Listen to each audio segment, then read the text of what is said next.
Olá, tudo bom com vocês? Espero que estejam muito bem. O meu nome é Letícia, eu sou atriz e arte educadora e eu faço conteúdo aqui para o YouTube. Então, caso você esteja vendo um vídeo meu pela primeira vez, seja muito bem-vindo, seja muito bem-vinda. Aqui você pode encontrar conteúdos como cinema, teatro, literatura, arte educação, entre outros. Então não esquece de se inscrever, não esquece de curtir, comentar, compartilhar se você gosta desse tipo de conteúdo. Bom, hoje eu acho que vai ser o primeiro vídeo que eu vou fazer de uma leva de vídeos que eu vou falar um pouco sobre educação, porque eu sou professora de formação também, e eu quero trazer essa temática aqui tão importante, tão necessária para toda e qualquer sociedade, que são os nossos processos educacionais. E hoje eu vim comentar um pouquinho com vocês sobre bilinguismo na primeira infância. Para quem não sabe, quem é o mini gringo, para quem não sabe do que eu tô falando, etc., então procura aí na internet, é só você jogar no Google, é só você jogar no YouTube, mini gringo, que você vai saber do que eu tô falando. O mini gringo, ele é uma criança, uma criancinha assim de uns 4 aninhos de idade, um menino super fofinho, que está aprendendo a falar português com a sua babá, que é brasileira. Então estamos aí, está ocorrendo aí um bilinguismo, digamos, às avessas, né? Porque geralmente as pessoas que têm que aprender inglês, né, o mundo inteiro que tem que aprender inglês, e na verdade o que está acontecendo é o contrário. É um falante nativo de inglês que está aprendendo uma segunda língua, que é completamente diferente da dele, que é o português. Então, assim, os vídeos são muito divertidos, é muito gostoso de ver. Se vocês quiserem, a gente pode fazer um vídeo especificamente falando que como a gente pode ajudar você, mãe e pai, a, no dia a dia, o aprendizado de um segundo idioma. Então deixa aqui nos comentários se esse tipo de conteúdo interessa pra você. Por que eu vim falar sobre bilinguismo? Porque, gente, bilinguismo é uma coisa extremamente importante, eu diria, como professora, e essencial para qualquer criança nascida no século XXI, tá? Eu acho que o bilinguismo, acho não, né? Já é comprovado que o bilinguismo ele tem benefícios cognitivos, tá? Diversos benefícios cognitivos, mas eu acho que o que eu gostaria de destacar, que eu acho que é o mais importante, é o retardo e a prevenção de doenças cognitivas, né? Então eu, por exemplo, isso para mim faz parte da minha história. A família da minha mãe, principalmente, eles têm um histórico de idosos com problemas mentais, como demência, Alzheimer, etc. Então, para mim é muito importante fazer parte de uma comunidade bilíngue, porque o bilinguismo pode, isso quer dizer que vai erradicar a possibilidade da gente ter uma doença mental na terceira idade? Não, claro que não, né? Mas ele previne sim e ajuda pelo menos a retardar em 5 anos o aparecimento dos primeiros sintomas, por exemplo, de um Alzheimer ou de uma demência na terceira idade. Então, gente, aí são 5 anos que a gente ganha de vida normal, digamos assim, antes de ter alguma doença um pouco mais séria. Então, eu acho que esse, principalmente, assim, é de fato um fortalecimento cognitivo do seu cérebro que você vai trazer para o seu filho, para sua filha ou para si mesmo quando você começa a aprender um segundo idioma, porque de fato a gente está forçando áreas do nosso cérebro relacionadas à emoção, à linguagem, à aquisição de linguagem, etc. Então, eu acho que esse é o ponto principal. Mas, para além das questões cognitivas, que, claro, são muitíssimo importantes, eu acho que para mim o que mais pega na questão do bilinguismo é você expor uma criança, é você expor o seu aluno a uma outra cultura e você, assim, enriquecer o repertório cultural e simbólico dessa criança, que é algo extremamente saudável. Então, essa criança vai aprender não só falar um segundo idioma, mas ela vai aprender questões e características daquela cultura da qual se aprende o idioma. Então, o inglês, a gente tem diversos países, por exemplo, que falam a língua inglesa. Então, a gente pode trabalhar aspectos culturais, aspectos comportamentais, a gente pode trabalhar também até uma questão da língua especificamente, né, que são os sotaques, falar sobre os feriados, por que esses feriados são importantes, tentar colocar na vida daquela criança também a comemoração de alguns feriados. Então, isso é muito interessante, o enriquecimento cultural e essa abertura para uma nova cultura, que eu acho que, para mim, é o ponto principal em relação ao bilinguismo. Eu vivo o bilinguismo desde criança, eu comecei a aprender inglês desde muito nova, hoje eu falo inglês fluentemente, então para mim, o mínimo que uma pessoa tem que saber hoje em dia, pelo menos, é um inglesinho ali meio macarrônico, se possível, e um pouquinho de espanhol também, se possível, né, porque estamos na América Latina, então a gente esquece. Uma outra coisa importante que eu acho interessante comentar sobre bilinguismo é que o Brasil não é um país monolíngue, eu acho que isso É um delírio que as pessoas têm, que o Brasil é um país monolíngue. O Brasil não é um país monolíngue, falam-se diversos idiomas aqui, tá? Então você tem...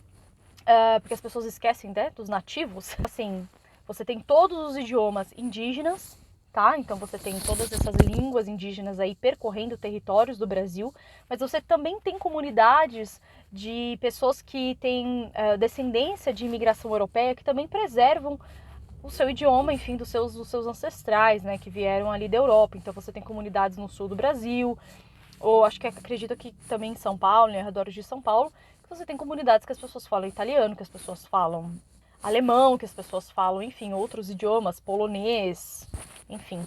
Então acho que é importante também comentar sobre isso, porque de fato é uma informação que as pessoas não têm. Eu acho que as pessoas têm muita sensação que as pessoas só falam português aqui, né? Então, não, você tem comunidades nipônicas, por exemplo, né? O japonês, o coreano, que mais o árabe também em alguns lugares aqui do Brasil. Aqui em São Paulo a gente tem uma comunidade árabe forte.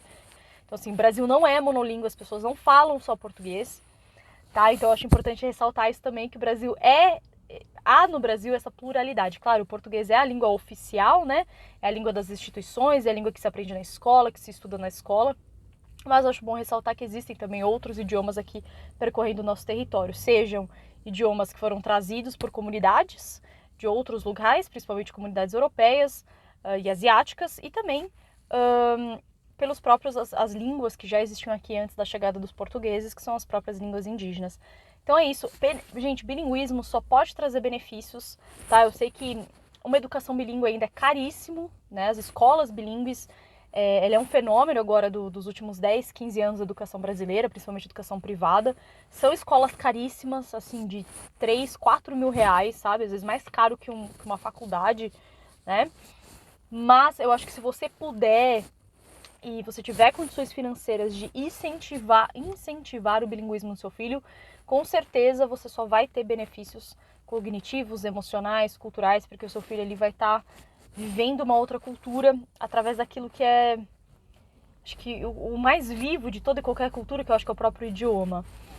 Então, acredito que seja isso. Vejam os vídeos do Mini Gringo, ele é fofíssimo, né? E por que uma criança, acho importante falar isso também, né? Só mais um detalhe. Por que uma criança dessa idade consegue aprender tão facilmente conforme a gente fica mais velho? É mais difícil aprender um segundo idioma. Isso tem uma questão cerebral básica. O nosso cérebro, quando a gente é criança, ele apresenta o que a gente chama de plasticidade maior. Essa plasticidade nada mais é do que uma capacidade maior de criar sinapses, criar conexões cerebrais para aprender alguma coisa. O nosso cérebro está mais novo, ele está mais fresco. Então é mais fácil para a gente aprender um segundo idioma numa primeira infância, que seria ali entre os 1 ano até os 6 anos de idade, né? Isso não quer dizer que a gente não consiga aprender um segundo idioma depois de grande, de adolescente ou adulto. Eu fui aprender um terceiro, um quarto idioma depois de grande, depois dos meus 10 anos de idade, de 10, 15 anos de idade. Então não tem problema nenhum, se você tem aí 30 e quer começar a aprender um segundo idioma, não tem problema, você vai conseguir. A única questão é que você vai ter que se esforçar um pouco mais, é só isso. Mas não é impossível, obviamente que não, né? A gente pode aprender qualquer coisa em qualquer idade que a gente tenha, né? E a criança, ela tem um aspecto muito interessante, que é o modo como a criança aprende, né? Então a criança, ela aprende muito pela experiência, pela vivência, pelo erro e pelo acerto. É um conhecimento muito, a educação infantil, né, que a gente chama de kindergarten, que é aquela educação antes da educação escrita, né? Ela é muito menos sistematizada, muito menos enquadrada, muito menos assim, não tem aquela coisa tanto de erro e acerto que vai acontecer depois do Fundamental 1. Então a criança simplesmente ela vive o conhecimento, isso é algo muito rico. Então isso faz com que o aprendizado de um segundo idioma seja muito mais natural, seja muito mais assim, espontâneo e natural. Então a criança simplesmente, ela vai falar, ela vai aprender, ela vai repetir aquele som.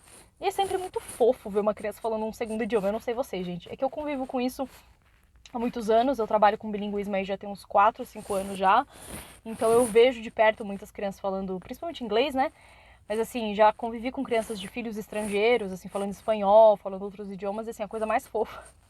Você ouvir uma criança falando um segundo idioma que não é o idioma do seu país, assim. Então é muito fofo. Mas é isso, a criança ela tem essa espontaneidade, ela tem menos medo de errar, né? Quanto mais velho, mais mais apreensivo a gente fica com essa questão do erro, né? Quando a criança é bem novinha, ela não tem isso tanto nela ainda. Então ela fala, se ela errar tudo bem, não tem problema, a gente segue em frente, a gente fala num outro momento, esse mesmo som, dessa palavra, ou essa palavra, sei lá, sabe assim? Então tudo é muito espontâneo. Então, gente, é isso, essa é uma introdução muito en passant sobre o bilinguismo. Se vocês quiserem que a gente fale sobre esse tema, como eu falei, a gente pode trazer esse tema aqui de novo no canal. Não esqueça de curtir, comentar, compartilhar.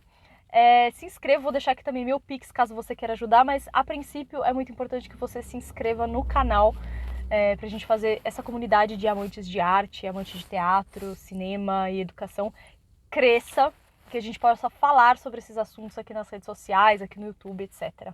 Então, outras informações, ou se você quiser me encontrar em outras redes sociais, é só procurar aqui no meu canal, tá por aí o meu Instagram, o link do meu Instagram.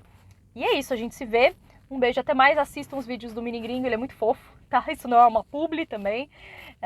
Mas é isso, um beijo e até a próxima.